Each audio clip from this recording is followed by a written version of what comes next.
السلام علیکم ګرانو کتونکو د وخت کې د ښاغلي ماسټر انبر خان انبر صاحب سره او د ښاغلي جواد علي جواد صاحب سره ناست یم. نو د دې نه به یو مزیدار غزل تاسو ته اورو. جواد علي جواد صاحب تاسو یو غزل ووایئ، څه مزیدار غوندې غزل ووایئ چې موږ هم ته خوند والو او دا کتونکي هم ترېنه خوند والي. یو څو شعر دي چې مزاحمت کومه ستړی شومه.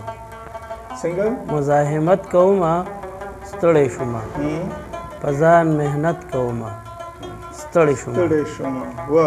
ته په نفرت کولو ستړی نه شوې، ته په نفرت کولو ستړی نه شوې، ته په نفرت کولو ستړی نه شوې، زه محبت کومه ستړی شومه.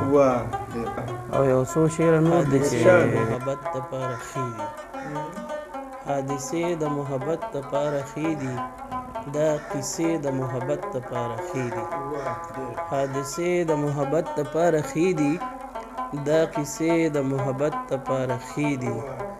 او چې یو پاتې شي بل بیرته ترېنه لاړ شي، چې یو پاتې شي بل بیرته ترېنه لاړ شي، حادثې د محبت دپاره ښې دي. چې یو پاتې شي بل بیرته ترېنه لاړ شي، حادثې د محبت دپاره ښې دي. او چې زه ته پکې یو بل وینو جانانه، چې زه ته پکې یو بل وینو جانانه، آینې د محبت دپاره ښې دي. چې زه ته پکې یو بل وینو جانانه، آینې د محبت دپاره ښې دي.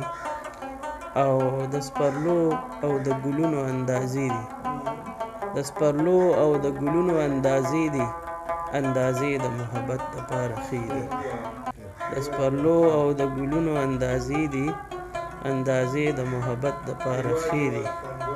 حادثې د محبت دپاره ښې دي، دا قصې د محبت دپاره ښې دي. ډېره مننه.